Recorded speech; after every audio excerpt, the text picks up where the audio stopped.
Why doesn't the hero reveal himself and tell us your true name? You do have a name. My name is Gladiator. How dare you show your back to me? Slave, you remove your helmet and tell me your name.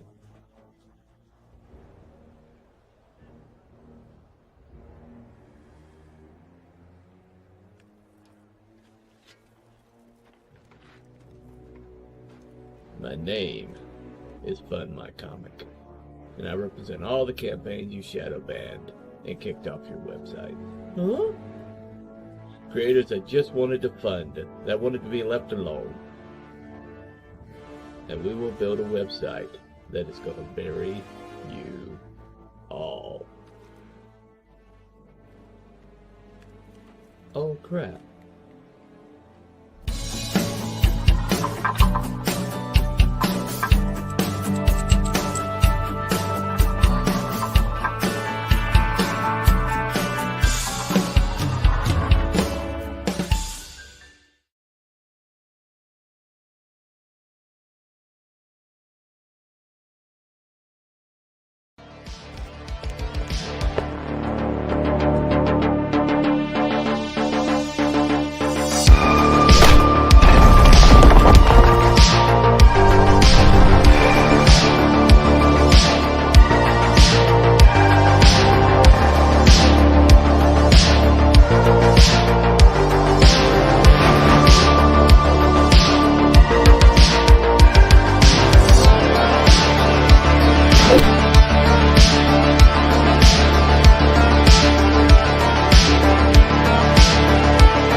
Psychically, I'm very well endowed. I want to know what you're thinking. There are some things you can't hide. I want to know what you're feeling. Tell me what's on your mind.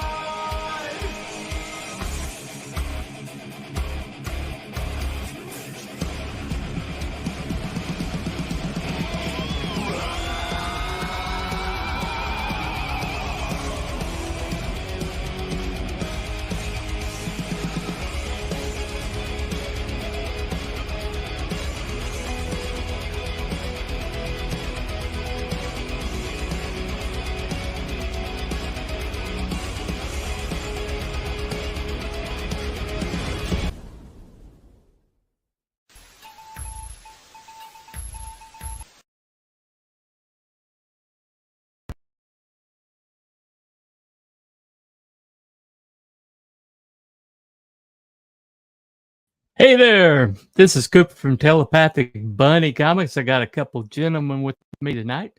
I got the mastermind and the architect of Starcross Comics with us tonight, Mr. Joe Spicer. Hey, thanks for having me. Welcome to the show, man.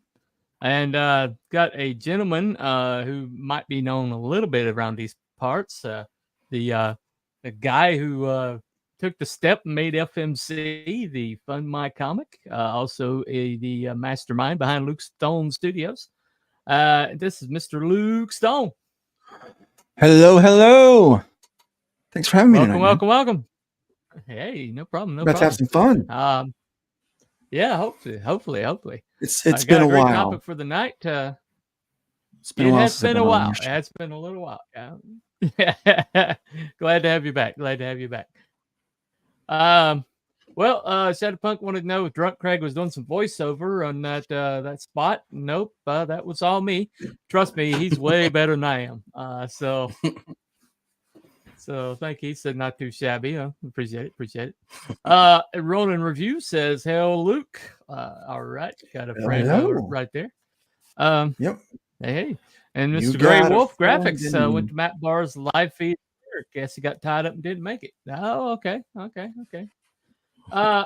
Anyway, so welcome to the show. This is the Writer's Room show, which is a writer's discussion show. We usually choose a topic, kind of like a focus for the night.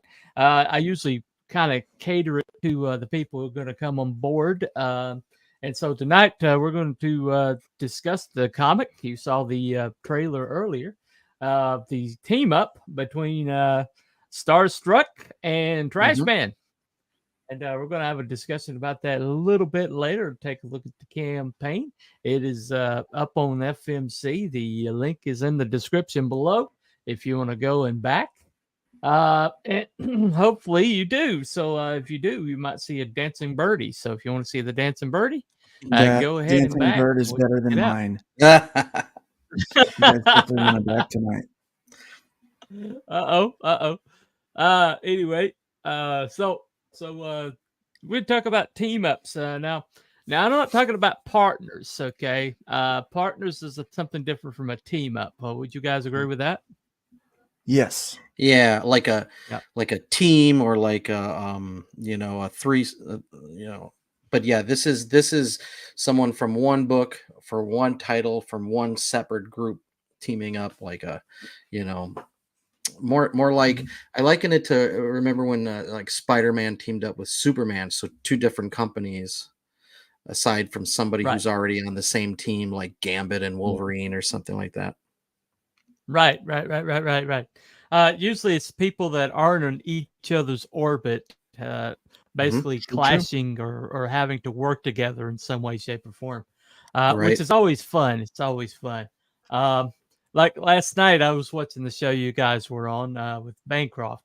At least I was watching a replay. It might have been the night before last, but I was watching the replay, and you guys brought up Tango and Cash as as one of the team ups. So I've always enjoyed. I haven't watched in a few years. You guys said that it hasn't aged well, so I'm Right. maybe I'll be disappointed if I go back and watch. But I guess there's some like I guess there are some partnerships that are more like team ups. If the people are like different enough, like I would consider Starsky and Hutch kind of a team up rather than a partnership. As much as they clashed and as much different as they were from each other. But it's always fun to kind of like mash people together. I think you said what'd you say? The Other Guys? Is that the one that you brought up? Yeah, The Other Guys. That's my favorite one. Okay, that's Mark Wahlberg and Will Ferrell. Yes. Yeah. And that's about the vibe this thing is. Yeah. Oh, okay. So I mean, they're still awesome, but it's fun. Yeah. It's me. I'm a little. Well, silly. I know. Trash Man is a big old goofball. Yeah. Who thinks he's a lot cooler than he is, and kind of. Yeah. I mean, Well. for a 7 foot, 7'8" guy with about 400 pounds of muscle, that guy, he can be as goofy as he wants to be, right? Right. Yeah. Well, he's always felt awkward around people, so he never really got used to the social aspect of things. Right. And he got picked on a lot when he was a kid. Mm. Here's something that people don't know about Trash Man. He actually didn't start gaining the mass until he was in a little older in junior high, and so he was kind of a late bloomer.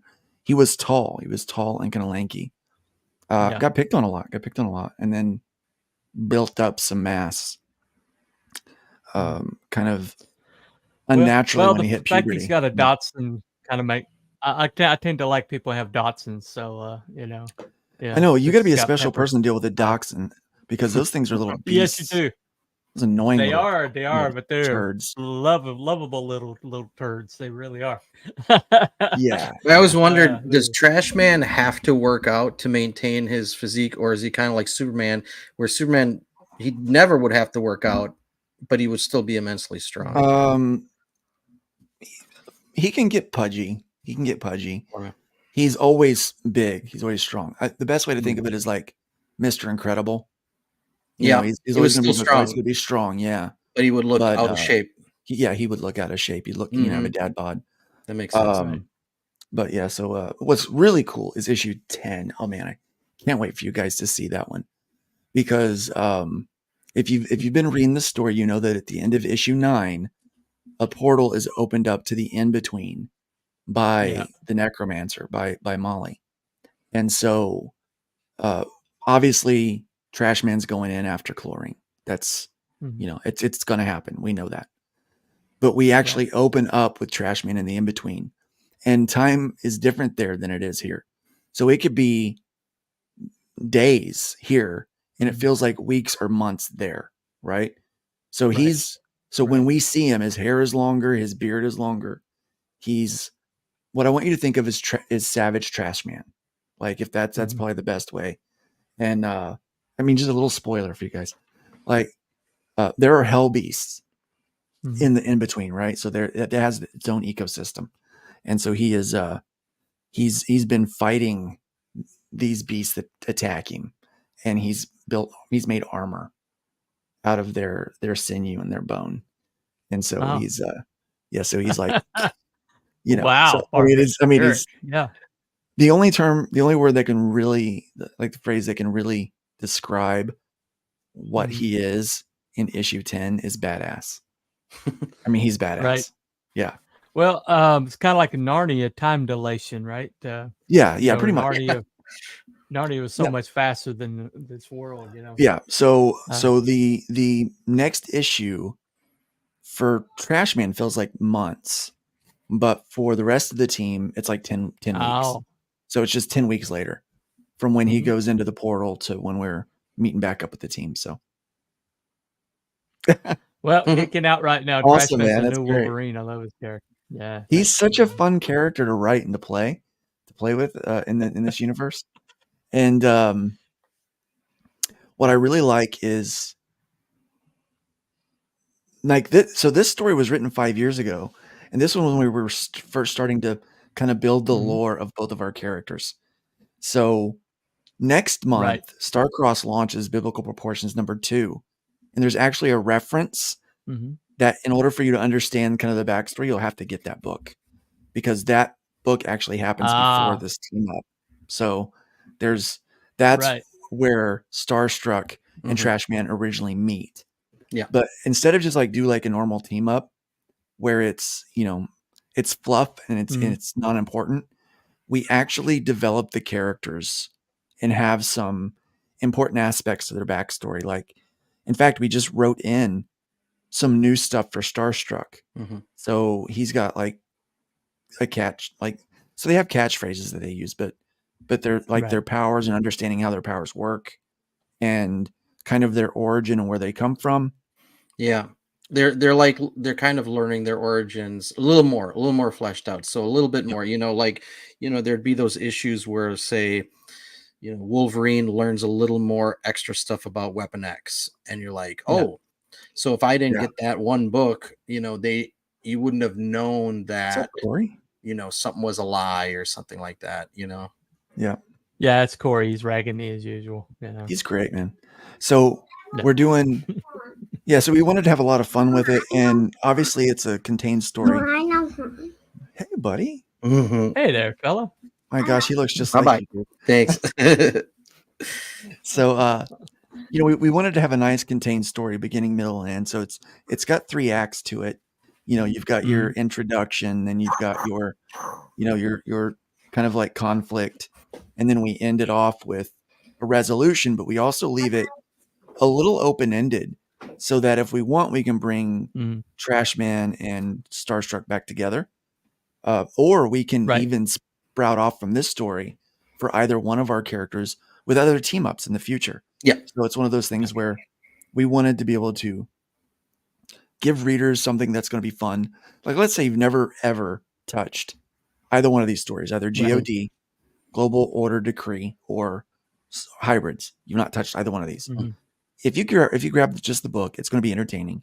You're going to get to know the characters a little bit. You're going to get to understand the world a little bit that we're building, kind of the lore of both of our universes, because they're very similar and we share some things. We had kind of woven in some of our stuff when I was with Starcross. hmm But Joe Yeah. and I didn't unwind our stuff too much because Joe and I are still really good friends. So Right. like, so, you know, it's okay to do that with some people, you know, that's out there that you create with, you know, and Yeah. so that's, I think that's a lot of fun to do that. Yeah. Well, either of you guys ever read Company Men by the man called Kemosabe, Lee I Byron? think I Sounds have it in a familiar, but box. I can't recall. I haven't read it yet. I've got it Yeah. in a box. I need to open Okay. it. Wait, he's got this character that was supposed to be the Captain America of that world, but Mm. by the time he came out of the box, out of the lab, Hitler was already killed and the war was over, and so here he is. He's immortal and he has all this. He's a super soldier without a Yeah, war that's to cool. fight, and so. hmm And so it kind of makes him in the kind of a Ronin kind of S character that and he's profane and he's arrogant and he's a hoot. He's just basically a hoot.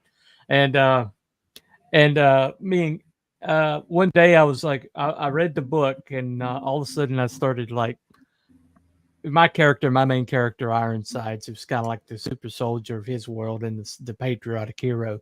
And and so I was like, what kind of conversation would they have uh, over Captain America? And so, is what happened to Captain America? You know, what happens to all patriotic heroes in this, in a woke culture? You know, and Yeah. it was so clear in my head, I had to write it down. And I actually the Company Men hadn't come out yet, so I was just speculating as to what I knew about Abbott, his character Abbott. And so I wrote this like meetup that they have, and it's like this in between place, this garden of memory, with a statue of Captain America in it. I didn't That's call cool. him that, of course. I don't want to, but I wrote Abbott like in my guys' interaction is have the first thing they do is attack each other, of course, like Of naturally, course. which Nice. is kind of like of course they do, of course they do. and Why not? but Ironsides kind of like cuts it off at the beginning, like earlier than Abbott does, and Abbott kind of like, flicks him in the forehead, says, "See, I won," He's like, "Okay, whatever, you won." But I sent the script to Kemosabe. I was like, "I hope you don't mind," and he read it, and he's like, "Have you been reading my notes?" I was like, "No." I was like, I just suddenly knew who Abbott was in my head. Well, And that means he he's did a like, good "Well, job of you introducing. nailed Abbott. That's exactly how Yeah. Abbott is." That means he did a Right, good job of introducing the right, character to you. you're right, exactly. But the thing about it is that what a team up does when you like take people from two different worlds and stick them together is you can actually learn more about their character when you take them Yeah. out of frame and stick them into someplace new Oh yeah. or into some new paradigm. And if you write a character well, then you'll find hidden depths in that character you never knew were there. Did you find like hidden depths when you wrote the script for this team up? I did a Like- little bit. Mhm. I would have to say, because when we were doing it, we had a third person that was involved with this project Mhm. with his character, and so I had to get approval not only from Joe but from this other person. But I wanted to keep that part kind of generic because Yeah, luckily you did. yeah, I had a sixth sense about that, Yeah. and so I Mm. kind of kept it generic, but I wanted to honor both of the characters as best I could, right? So I didn't really know them. Yeah. And I had one issue of Joe's book and then a lot of descriptive stuff that he had given me. Mhm. And I mean, we Right. talked about it for hours.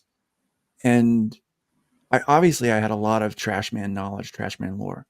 And so I thought, well, Yeah. I'm going to start there and we're going to dive in a little bit to him trying to figure out kind of who he is. Because Right. we reveal in the fifth issue that he's previously an atheist and then finds out that he's Yeah. half angel, which means, there's a God and demons and angel, all that kind of stuff. So he's trying to, kind of make sense of all that. And so Yeah, that speech between him and Danny was just great.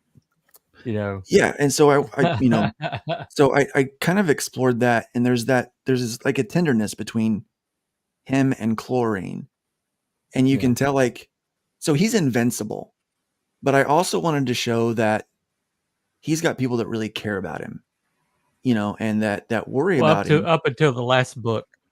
Up until the last book. He kind of started bleeding in that last book. So He's still invincible. I mean, he's still invincible, which is something neat. So we wanted to explore, like, what would Trash Man and Starstruck do, because Starstruck is also invincible. I mean, their human weapons are really useless against those guys. Really. Right. And not only that, but Starstruck has this suit that kind of, like, repairs itself. Yeah. So, like, okay, we got to deal with that a little bit. But these guys can get hurt. But Starstruck is 50-50. He's like legit 50-50, like Nephilim, half angel, half human. All of our hybrids are 40% or less. None of them are 50-50. They're right. And Trashman is on the higher percentage of angel DNA in his body, which makes him the godlike type power that he has. But there's a really cool part in Bib Pro 3 with Trashman that plays that up. So you probably either know about it already or it'll be really exciting. I know a little bit about it, and I can't wait to see it. I'm looking forward to the rest of that series coming out. But one of the things welcome that in really, Brian Criscal Brian. of Six Gun Gorilla fame. Yep. Hey man, good to see you. Yeah, one of the things that I really wanted to explore is what would Trashman do if getting damaged was a problem? Because typically taking damage is not a problem for him. He's a brick. That's what he does. He stores up the battery. He uses it. Yeah. He goes in. He decimates things. He's good at taking damage and causing damage. But what would happen your tank if he lead is a very, very interesting wrinkle. Yeah. So I wanted to make both of these guys pretty much that they had to figure this out some way, kind of differently. So we really kind of looked at the characters that way.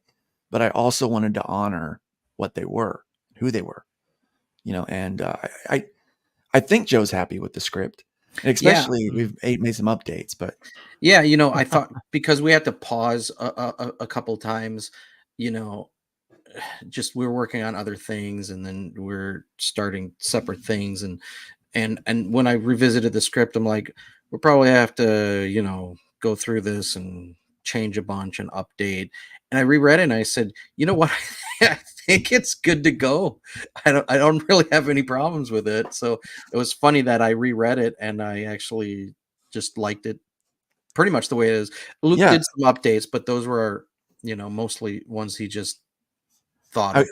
Things I wanted to. So things that I wouldn't think. So 5 years later, you reread the script and I'm like, it's not that bad. I was actually surprised at how decent of a job I did 5 years ago, but obviously I'm way better now. I've had critics talk to me. I've had publishers go over my stuff. I've had editors rake me over the coals, and so I have a better idea of kind of what I want to do. So I updated a few things, and then we kind of started getting creative. So Joe did the art. I didn't do the art. Joe did the art. We did meld our styles a little bit for that, but just so that it would look cool. And Joe did a great job on it. Thanks. And we started coloring it. Yeah, we started, and then again another break, and then I got sick, and then we started on my comic. And so when we finally get back to it, this last kind of iteration of it, we almost Marvel styled it, like Marvel method it, so it's like, as we're looking at it, I'm like, wow, he should say this here, or wow, we could do this here. And so I made some adjustments to the story, to the script, that I think just kind of opened it up a little bit more. But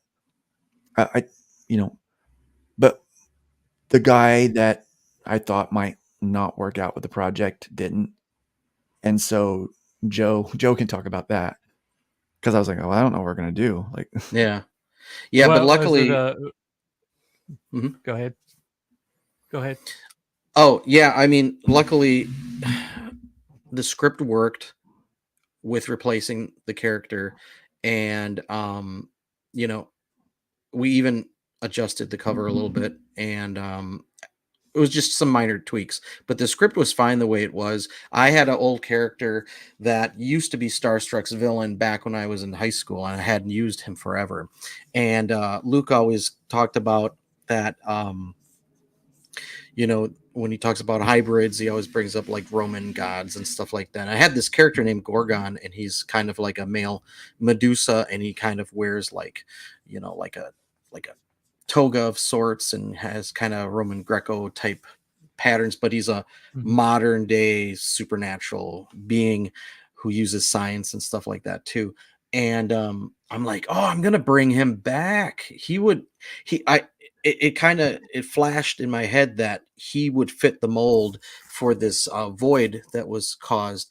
And Luke's like, yeah, I like him. Let's go. Yeah, he was Let's do it. perfect So for it. I'm like, cool. Yeah, he was Yeah. absolutely perfect for I, it. I was noticing the trailer, guy looked with green skin. It looked like Yes. dreadlocks, but they were snakes. Yes. That's the guy. Okay. That's Mhm. Gorgon, yeah. All Yep. right. All right. Yeah. Like that Yeah. character a lot, Well actually. spotted then. This is a water damaged bookmark that I drew in 1994 in high school of him. Oh That's, wow. Cool. that's ballpoint pen. The He's been blood around for a splash. minute. Cool. 94. Mhm. Wow. It's water damage. Yeah. It's all beat up. It's been a while. Yeah. MSK, go ahead and drop Luke or Joe Oh yeah. Of course. a Anytime. DM. They would love to come on your show. Of course. Of course, Yeah, there's absolutely. Corey saying hello to Brian. Mr. Woke Breaker has stopped by. Hello, hello. Good to see you, my brother. One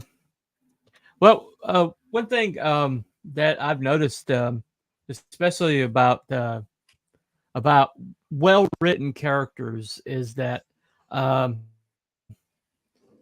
unless a character's well written, you can't really move them into like other situations that are outside of their comfort zone. You see this a lot in like modern writing and modern comics is when they move a character, like if they do a crossover to another book, they change the character to suit. Yeah. The character loses cohesion, and I've read several like crossovers to where the characters have basically become like so similar to one another that because the writer wasn't good enough to do it, and and there's something about when you do crossover characters that you have to know the truth of that character. You have to know the core reality of that character. That way, when they're with another character, they can still be, even if they're not in the world or with the people that they're usually supposed to be with,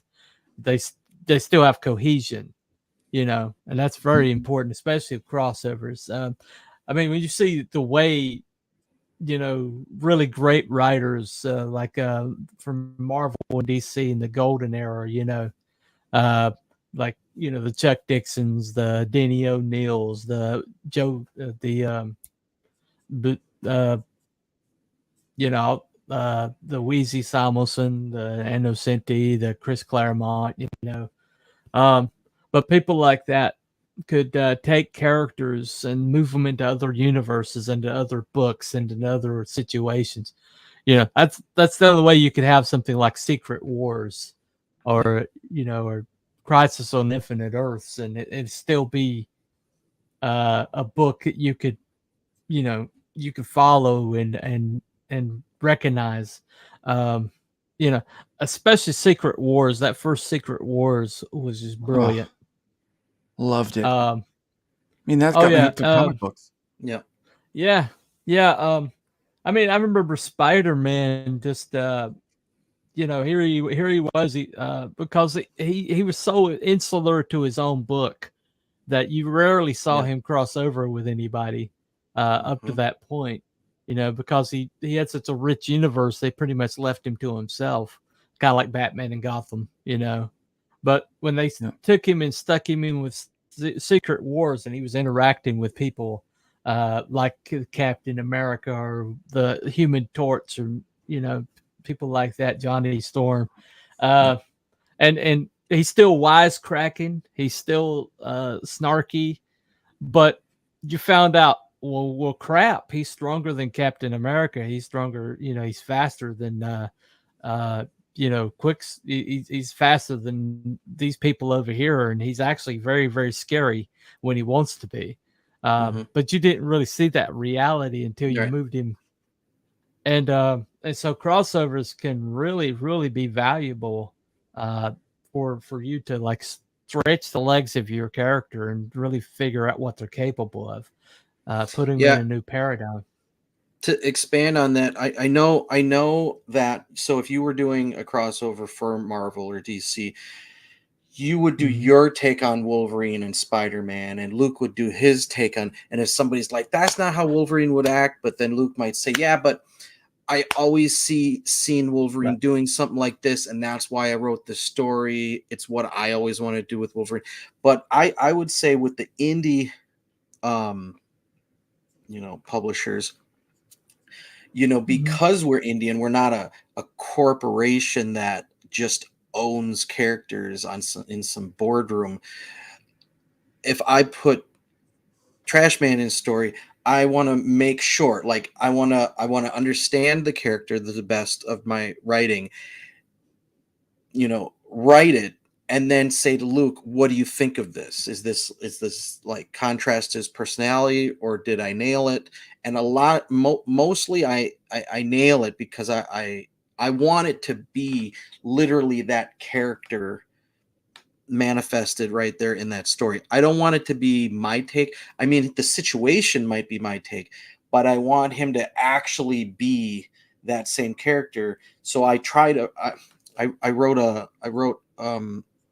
a couple issues for one of my friends' book, and I wanted to channel how he, not how I would write it, how would he write it, so it still feels like his style of story. And I put things that I wouldn't necessarily put in, but that I thought he would put in, because I knew him and I knew he would like these things, and I was portraying his character the way he does. So it's because I want to respect the indie guys, storylines, their characters' personality, because it's all still being developed. I mean, there's 100 things about Spider-Man cartoons and movies and everything. Everybody is so ingrained, but a character who some people might never have heard of, you don't want to screw that up right at the bat, because you're establishing who this character is still with everything they're in. True. Well, there used to be the attitude when anybody new got on a book, that they were like taking a valuable car out for a drive, and so when you do that, you don't want to like Ferris Bueller, the California Special. You don't want to take it out and drive it off a cliff or anything. Today they don't care. Today it's like, well, that's my book now, and I'm going to do whatever I want to with this character. This character's mine, and I'm going to put my spin on it. Used to, when they took the character, when they were like assigned the book, it was like a sacred object that they were given, that basically they were entrusted with, and they treated as such. And so you didn't see a whole lot of character changes unless there's something painstakingly agreed upon, an editorial signed off on it, understanding, okay, we're changing the character in this way, but everybody's agreed upon it. Yeah, you don't want to fundamentally change a character, and I think that's what I wanted to do here. But there's another aspect of this. So we started out with this project. We were both on Starcross. Yeah, and we didn't want to scrap this because we thought it was so good. Yeah, we didn't want to scrap it when I was no longer with him, and so we thought, well, and especially now, after a lot of time passed, we both have developed audiences around these characters. And we thought, well, what a great way to introduce my audience to Starstruck, and a great way to introduce Joe's audience to Trash Man that may have either forgotten about him or maybe has never been introduced to him yet. And so it's a great opportunity not only to honor the characters, kind of show who they are, reinforce their personalities, maybe add some more depth to the character, but it's also a great opportunity to cross promote each other's books. Now we do this all the time with sharing links, and that's boring. That's boring as hell, right? So, and we, sometimes would like, hey, check these people out in our email blast. But what's the best way to help cross promote each other's characters than to stick them in a short one shot that people can actually own and have value to it. There's no value to just a link. There's no value to an email. Usually there's no value to a, hey, you should check them out. But there is value to grabbing a book that is entertaining. And so first and foremost, we wanted this to be entertaining. We wanted it to be a great view of the characters and what you were going to get with the characters long term from our separate publishers. And and just to let that be what kind of helped create value to the readers, to the fans out there. Gotcha. Totally understand that. Well, let me go ahead and play this trailer again. So for people who hadn't seen it, and we'll take a look at the campaign right quick. All right.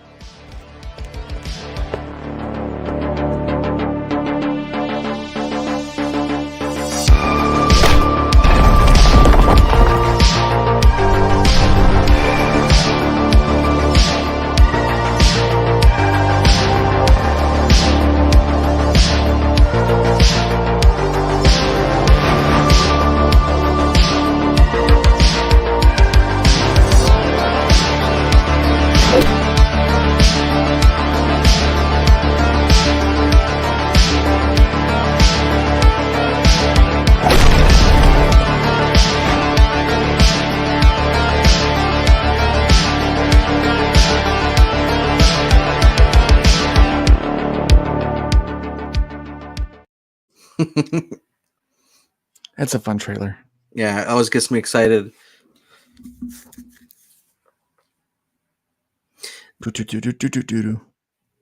like that music. I like your trailer, guy. He's nice. Does good work. Yeah.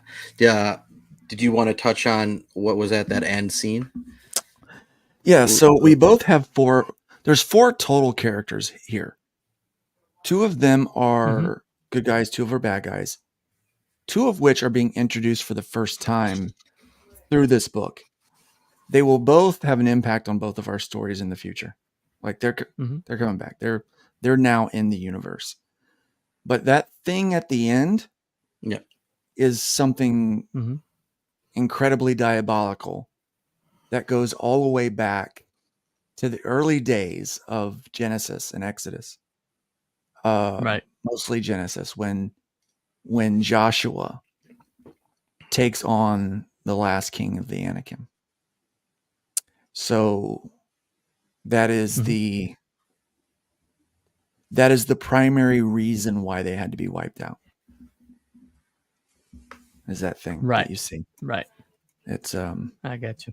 I don't want to spoil too much because it's so cool. It's one of the coolest destructive enemy type things that I've ever made. Because I believe that no story can be better than its villains. The villains are the best part. So I try to make really vicious enemies. And I'm really, really happy with that one. Cool. Awesome. Yeah. This is the campaign on FMC. My internet's about to burp, so I'm going to go ahead and close that.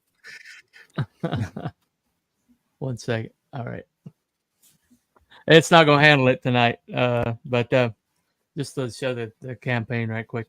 Cycle through it yourself. It's on FMC. The link is in the description. Sorry, my computer just suddenly started slowing down a lot. Yeah. So Yeah, we noticed that. StreamYard's has been a little buggy lately. Yeah, It has been. it's like it's taking a lot more power from my computer to run these days. It usually means something's poorly coded because your computer's like fighting against the bugs or something. Anyway, but yeah, that campaign's it's available on FMC. Anyway, so I was told earlier by Jared from Frost Comics that he backed it just nice. a little while ago, and so he wanted me to flip the bird. So this is my version of that. Get stupid. I shoot an arrow like Cupid. I use a word that don't mean nothing, like lifted. I sang on Do What You Like, and if you missed it, I'm the one who said just grab them in the biscuits. I love it. I love it. Nice. There you go. There you go. I may have to send you that one. Anyway, of course, your bird doing the cha-cha is kind of like iconic. Anyway, but yeah, so Starcross Comics. You know what do you got? What do you guys got cooking right now? Right now, so I'm focused on what we're doing here with Luke, and then next month in December we do Biblical Proportions #2, which has about like 6, 7, 8 other companies characters that are in there too. Among those are Trash Man again, and all the characters from Starcross Comics. So that's like 30 different books. So and then January we have Relentless Tin Soldier #3. Then in in February we have Red Talon 4, and then possibly in April might be launching a new title that I think Luke is working on, called Stained Glass. Yes, I'm supposed to be working on that one. Yeah. Oh, okay. So we got a lot launching. March might be Frontera Flash of Dawn #2. So a lot of books, like every month. It's a struggle to keep everyone to like give a gap to everyone so you don't all launch at the same time. Oh, I Yeah, can that'd be understand tough, especially because you share an audience. I with both of know. those, right? Yeah. We run into that with the Arrow Comics stuff. Yeah. We share the audience, so it can get complicated. So we try to watch our launch times. Yeah. Yeah, we have like 12 creators in Starcross. So, and then they're either doing one or possibly 4 different titles, including myself. Right. So, well, yeah, that's incredible. Considering you're just a totally independent comic book, publishing company. Which I mean, as the mainstream wanes, something's going to take its place. There's going to be a vacuum there. I don't think people really understand yet just what kind of trouble Western comics is in. I mean, I think a lot of people really think that it's going to pull out, but we read a great article. Around, It really has. We read a great article Thursday morning on Nerd Bacon that was on ICV2 that they published from one of the he owns the largest chain of comic book stores in the Southeast, and he blatantly said, unless something changes, the industry has 2 years and it's done. Like that was his prediction. I hope we're not part of that industry then. Oh no, we're a separate industry. No. Yeah, independents are a separate industry. They don't even recognize No, a lot of stuff we do. I mean, people don't even No. recognize They that one of more my in comics. existence. No.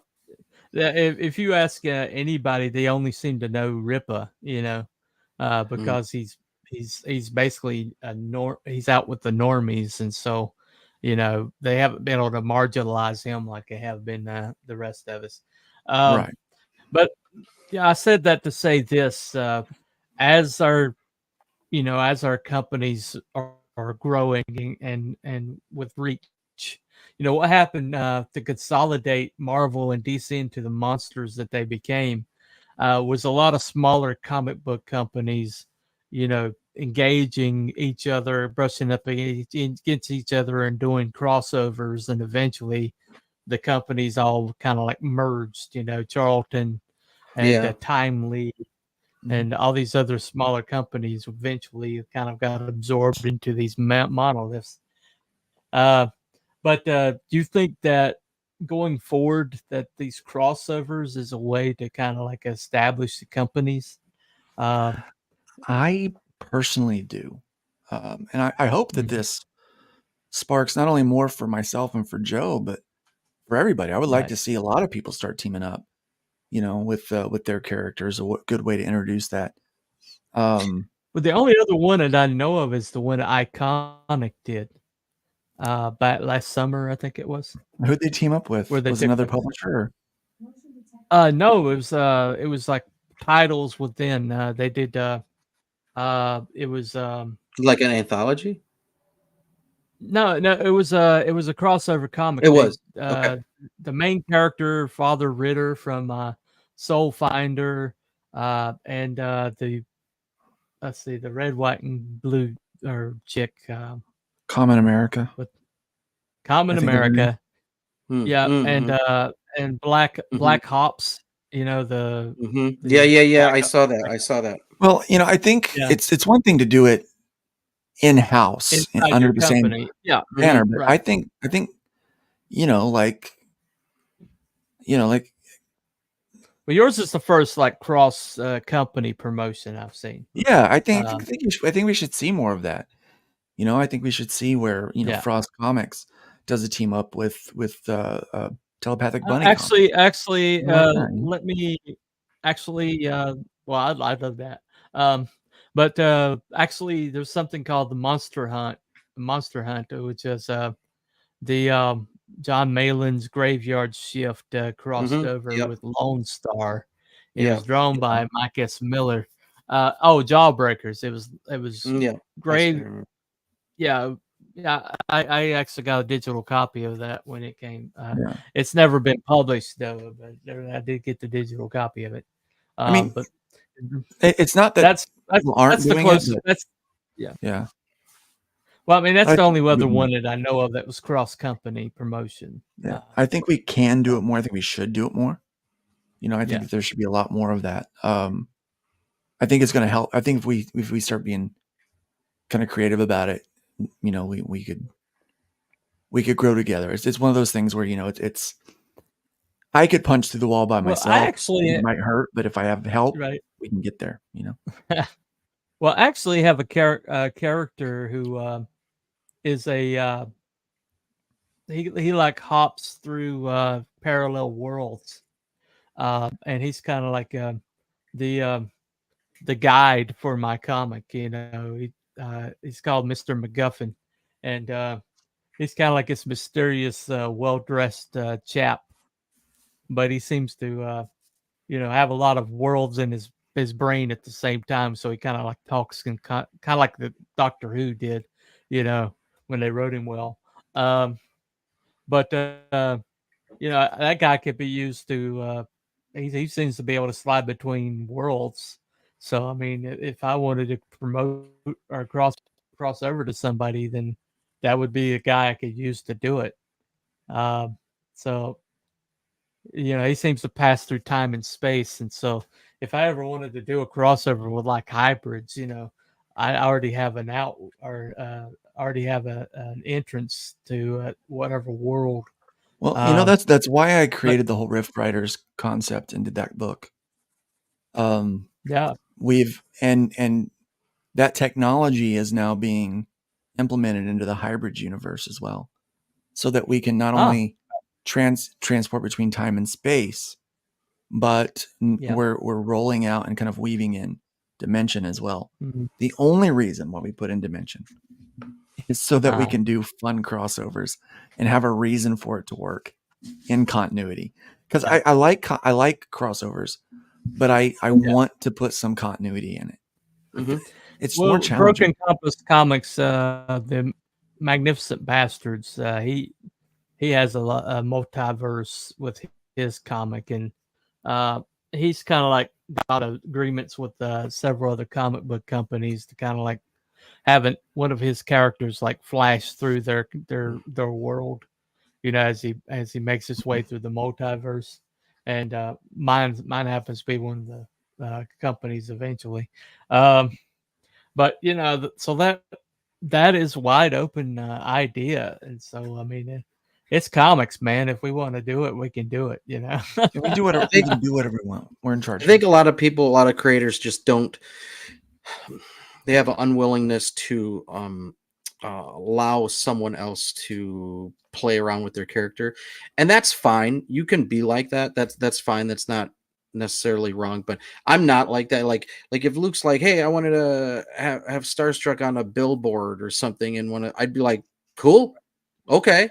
Like I'm fine with that. But other people would be, some creators would say, "Well, I don't want that. I don't want my character. I didn't. It's not in my book. Don't put my character in your book." For some reason, they don't like that, or some reason they're like, "Well, I don't want a crossover, because I don't want someone else writing my character. I want them just to be in my book." And it's like, but why? That's not fun. Like, Mm. it's like people who, every time a Watchmen property is made, you got Right.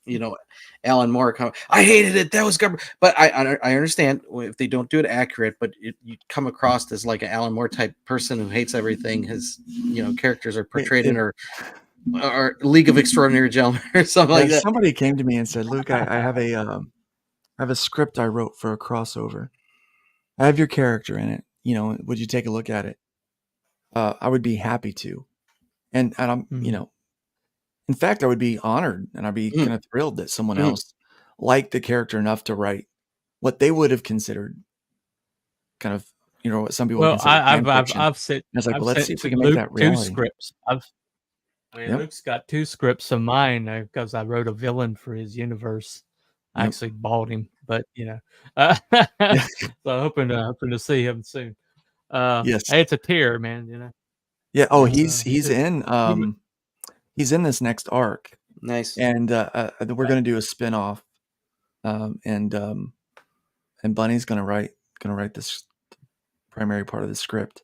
Cool. And so he Cool. gets to handle a big chunk of that. We're gonna co-write it together, but I'm gonna let him like let's get this. I'll have an outline and we'll start working on that one. Watch out for the ice cream man. I think you guys are gonna dig him. Ice cream man, yeah. Yeah. He's an interesting character. I like him.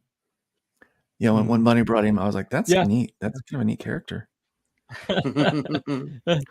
Yeah, it was weird. And I was because he's this like tall, spindly, white-haired guy with kind of a soda jerk uniform on, like an ice cream truck driver would have.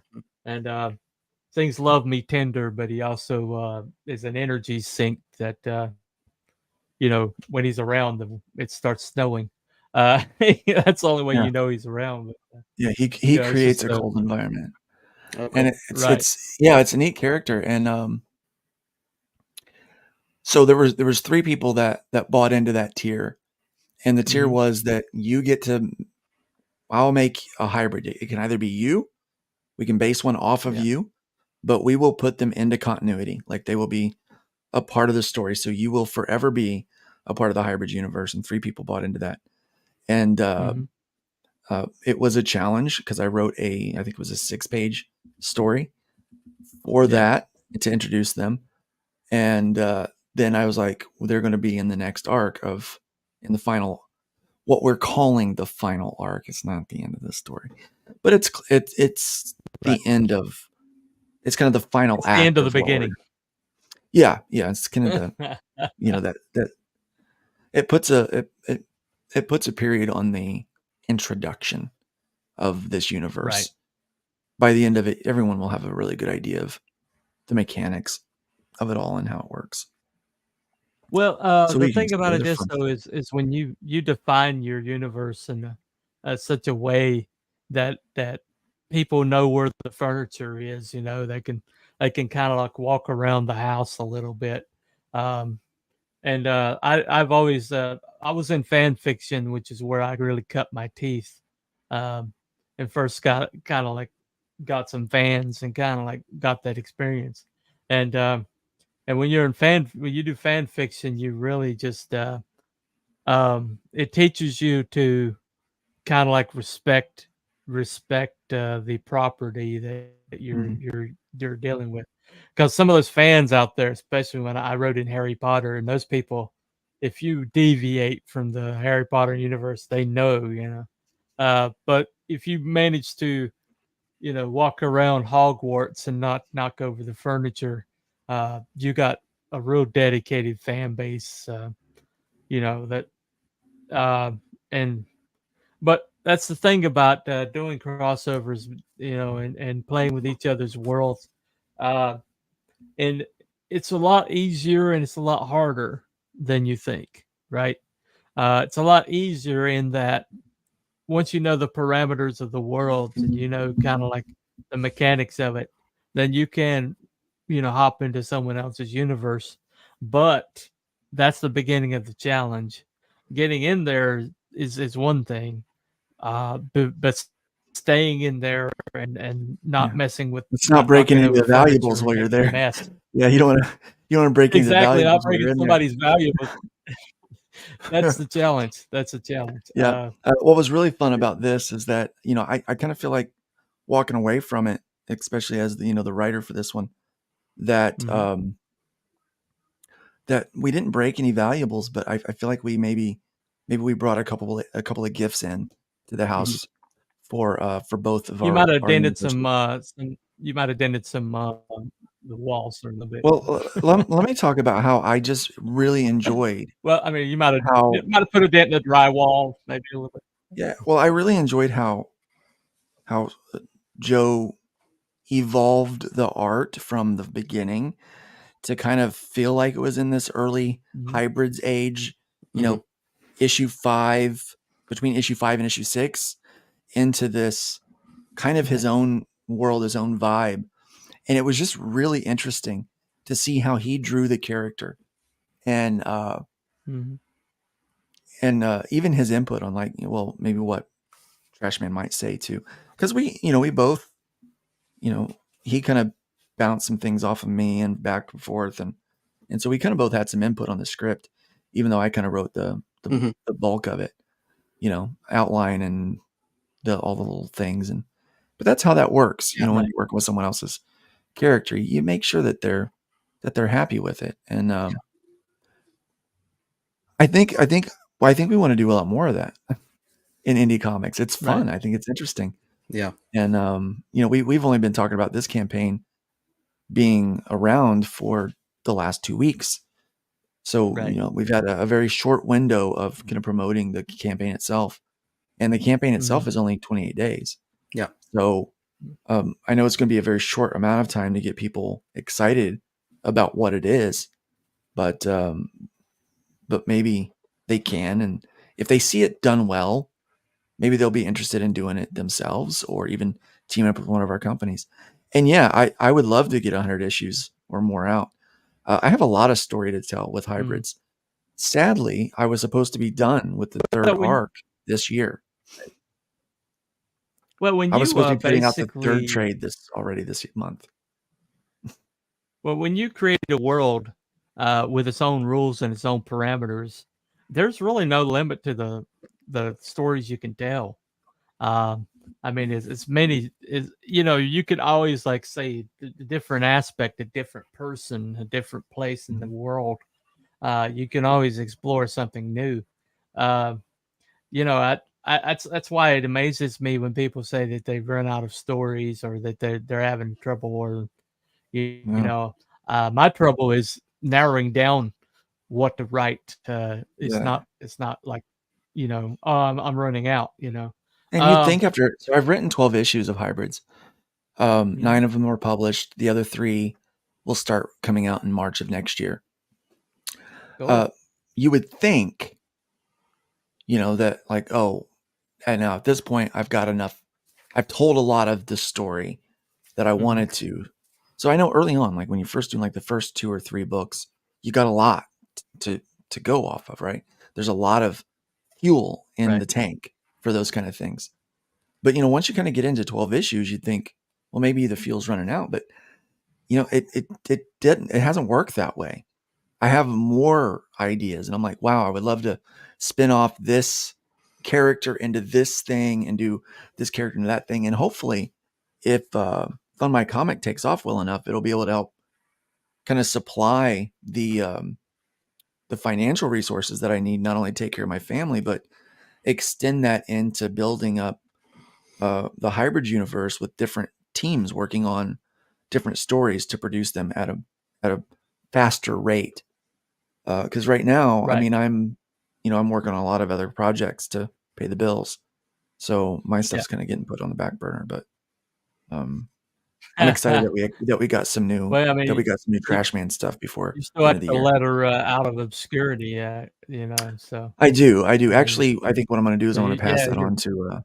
I might pass that on to Paul because Paul has been doing the oh, pages for this book, Yeah. and he's doing a really good job. And yeah, obviously, there's little editorial things that I've hit with it, and he's been doing a really good job. right. And And also, you should mention that the first issues of both of our books have a connected cover. So for they people do, who are fans of hybrids, this is a new cover that connects, and then they Mhm. can learn who these characters are from their first yeah. issue. And it's so it's a reprint. So the story's not any different, but there's No. Cool. some other stuff that's in the in the binding stuff that's a little bit different. But the cover is a connected cover and it's chromium, so we're pretty excited about that. Mhm. Because it's just neat. But I think we thought it would be a neat way to introduce if someone is if they're a collector and they want to Yeah. get a hold of something that's special and be able to read something that they haven't read before. Maybe they haven't read God, which Mhm. is a really good book, by the way. Right. Joe's a solid writer Thanks. himself. That's what people don't understand. He's a really good storyteller. I love Oh, just having conversations with people that are creative and whimsical. Joe's one of my favorite people to talk to. Randy is one of those people as well that they just have these whimsical ideas and they understand that the only budget that you have is time on a comic book, really. Sometimes money, but as artists, because we're Right. also artists, our only budget is time. You know, Yeah, uh, when I'm writing a script, it's like I have a plot in my head, and I know if I have to sum up this story in one thing, okay, that's where they need to get in this issue. And then here's how it's going to end. So usually they got to have some kind of cliffhanger ish thing on the last page to make people basically every page has to be something that makes you want to turn the next page. And then you got to come up, okay, what's the coolest way? First issues are hard because you don't get to, yeah. you don't get to restart the first time they see it. So it's like first impression. So you got to do something really impactful right on that first or second page. And then I just hit those 3 points, the introduction, the resolution, and then the climax. And I map that out. I go, okay, well, how do you get to those spots? And then I just start writing, and it's almost like I'm recalling the book's already done, and I'm Mhm. just recalling what happens in the book, but I'm making it up. So I'm almost like remembering something that hasn't happened, and that's kind of how like the imagination is. Like if we go see a movie and we talk about the movie when we get back and I go, oh, that one part. And you're like, oh, you like that part? I'm like, that was the best part of the movie. And then you might not. You might go, well, I really like how it ended. I said, I didn't like that ending. I didn't like that. So it's all these different things in my head that is talking about a movie that never existed, that is just being created now. So that's how I write, and I hear these characters, I see them, I see the characters, and they're talking like a almost like a cartoon. So I'm just writing down what they're saying, Yep. but I'm making it up. But Well, my imagination is creating it, and I'm just writing it down. right. The power of ADHD. Well, Stephen King calls it. But Stephen King calls it the pre-existing artifact. That Okay. we're excavating Okay. something. We're actually excavating something that's pre-existing. It's in there already. And, Yeah, it's in there Yeah. already. the more, yeah, it's like there are times when I'm writing where I'm learning the story, you know, and it's Mhm. like I turn the page and it's the Sixth Sense ending, you know, and I'm like, I- holy crap, I didn't know that was going to happen, you Mhm. know. I think one of my favorite movies is Secret Window, which is based off of the short story Secret Window, Secret Garden. And I Yeah. love that because here's this character that shows up, you stole my story. And he starts reading it. It's almost Right. verbatim, except for the ending. And he's like, he goes, you messed up the ending. You need to fix it. Like, what do you want from me? Fix the ending. You know, and it's like Right. it existed. And the perfect ending existed, but you know, he didn't find it the first time around. And so Right. that's why I like kind of looking at these things. Now, I always write the ending last myself as well. With each book, I want to Yeah. give some resolution, but some cliffhanger. Mhm. And so that's even the case with the overarch Right. thing with hybrids, right? That final battle, Well, just like I've yeah. watched it over and over in my head, Mhm. probably 100 times. Yeah. And I Right. can't wait to unleash it. Well, it's like the dinosaur in the ground, you know. There are times where I'll discover another part of the dinosaur that maybe it's going to be a years before I can tell the story, that part of the Mhm. story. But you know, Yeah. so I'll just like write it down and put it in my file, and eventually, you know, I'll get to that part of the dinosaur and I'll be able to show off that moment, you know. Yeah. But the thing about it is while knowing that part is coming, you can actually prepare your reader now for something that's going to happen later on. Maybe put some irony in it. Maybe make something you know something reoccurring that is going to be poignant down the road. You know, because you're always wanting to go for the gut. You always want to go for the throat. You know, and Yeah. you always want the tears to flow, and you know, people. You want to get somebody's emotions. If you can grab somebody's emotions, it's like, Well, yeah, we're not doing that in this book. it's almost a Yeah, stimulant. we're not doing that in this What's book. that? We're not doing that in this book. We are tapping into the cringe pun humor. It is very much Oh, there a you go. buddy cop type Yeah. book.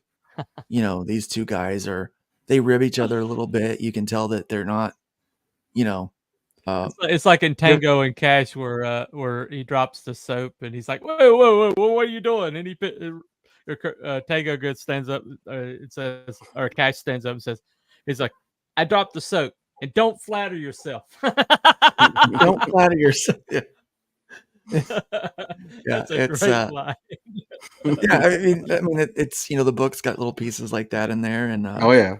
Right. and obviously, they go into it. They've already got. You can tell they've already have a little bit of respect for each other, Mhm. but by the end of it, Right. they have even more. And it's something about escaping death with someone that kind of builds a bond. And Also, they see a mutual, similarity with each other, because if they're viewed as freaks, their size, their strength, their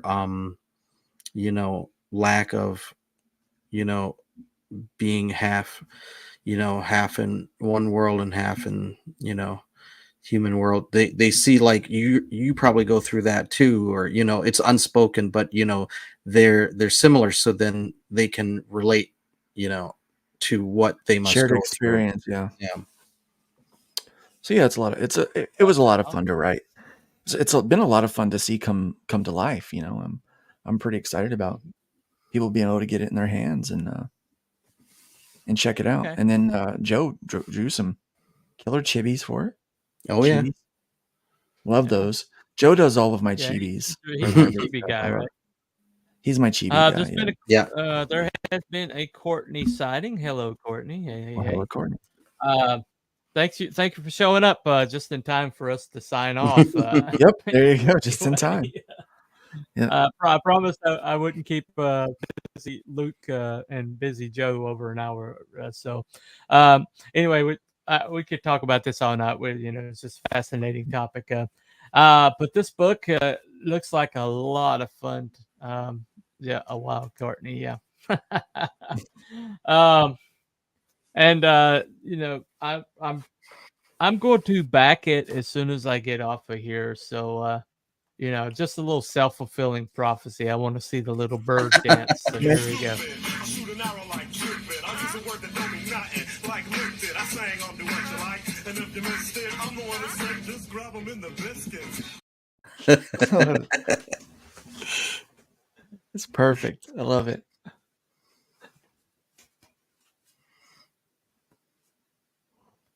Got some moves. That little swap's got some muted moves. himself again. Anyway, He muted himself again. Nice. sorry. I have a slowdown. Anyways, that has been Coop from Telepathic Bunny Comics here with Mr. Luke Stone and Mr. Joe Spicer from Star Cross. Thank so you check out much. this project. It's on FMC. I've also got the Star Cross Comics website listed. Oh, thank you. No problem. While you're there, checking out this campaign, check out what else is on FMC, the quickest growing and the most streamlined and tailored website on the net for funding comics. We've got some people that nobody else would tolerate. We've got them on FMC. Some great creators that deserve to be in the space, and they have found a home, which is basically what FMC is meant to be. Anyway, so that has been Cooper from Telepathic Bunny Comics. Check out that comic before the night is out. I highly suggest it. So that's all we got for the night. Thank you, gentlemen. You have a very good weekend, and remember, everybody, follow the White Rabbit. We'll see you next time.